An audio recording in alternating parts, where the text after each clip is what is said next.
আসসালামু আলাইকুম। আমন্ত্রণ দৈনিক নিউজের প্রতিদিনের সংবাদ আয়োজনে আপনাদের সাথে আছি আমি দিলরুবা খান। বিএনপির চেয়ারপারসনের উপদেষ্টা ও কিশোরগঞ্জ ৩ আসনের সাবেক সংসদ সদস্য ফজলুর রহমান বলেছেন, নির্বাচন হলে বিএনপি আল্লাহর রহমতে ২/৩ বেশি সিট পেয়ে ক্ষমতায় আসবে। সম্প্রতি একটি জাতীয় দৈনিকে দেওয়া সাক্ষাৎকারে তিনি একথা বলেন। তিনি বলেন, জামায়াতে ইসলামী চক্রান্ত করে এই দেশে নিজেদের প্রতিষ্ঠিত করেছে। সেই প্রতিষ্ঠার পেছনে জাতীয় আন্তর্জাতিক ষড়যন্ত্র আছে। সেই ষড়যন্ত্রের বহিঃপ্রকাশে তারা এমন একটি শক্তি হিসেবে দাঁড়িয়েছে, তাদের অর্থ বিত্ত সবকিছুই আছে। লুটপাটের মাধ্যমে হোক আর মধ্যপ্রাচ্যের টাকা এনে হোক, এই দেশে অনেক প্রতিষ্ঠান দখল করে তারা শক্তিশালী হয়েছে।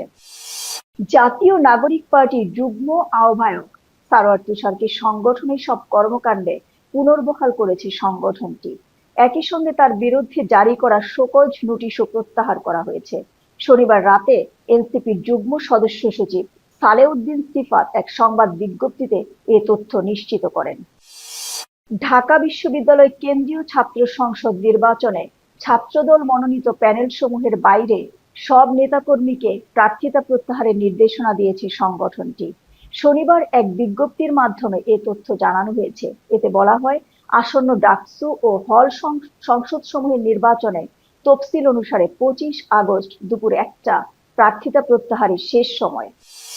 ২ দিনের সফরে ঢাকায় এসেছেন পাকিস্তানের উপপ্রধানমন্ত্রী ও পররাষ্ট্রমন্ত্রী ইসহাক দার। এরই মধ্যে সফরের প্রথম দিন শনিবার সন্ধ্যায় পাকিস্তান দূতাবাসে বিএনপি, জামায়াতে ইসলামী ও জাতীয় নাগরিক পার্টির শীর্ষ নেতাদের সঙ্গে বৈঠক করেছেন পাকিস্তানের পররাষ্ট্রমন্ত্রী। এবারে আন্তর্জাতিক সংবাদ। ইসরায়েলের প্রধানমন্ত্রী বেনিয়ামিন নেতানিয়াহু বলেছেন, ফিলিস্তিনের মুক্তিকামী গোষ্ঠী হামাস যুদ্ধবিরতি ও বন্দি বিনিময় চুক্তিতে রাজি হলেও ইসরায়েল গাজা নিয়ন্ত্রণে রাখবে। গত বৃহস্পতিবার স্কাই নিউজ অস্ট্রেলিয়াকে দেওয়া এক সাক্ষাৎকারে তিনি বলেন, আমরা গাজায় যুদ্ধের শেষ প্রান্তে এসে পৌঁছেছি। হামাস যদি শেষ মুহূর্তে যুদ্ধবিরতিতে রাজিও হয়, তারপরও গাজার নিয়ন্ত্রণ ইসরায়েলের হাতেই থাকবে। এবারে খেলার সংবাদ। এশিয়া কাপ সামনে রেখে নিজেদের স্কোয়াড ঘোষণা শুরু করে দিয়েছে অংশগ্রহণকারী দলগুলো। বাংলাদেশ, ভারত, হংকংও প্রকাশ করেছে তাদের দল। এবার এশিয়া কাপ সামনে রেখে আফগানিস্তানের স্কোয়াড ঘোষণা করেছে আফগানিস্তান ক্রিকেট বোর্ড এসিবি। এরই সাথে শেষ করছি এখনকার দৈনিক নিউজের সংবাদ আয়োজন।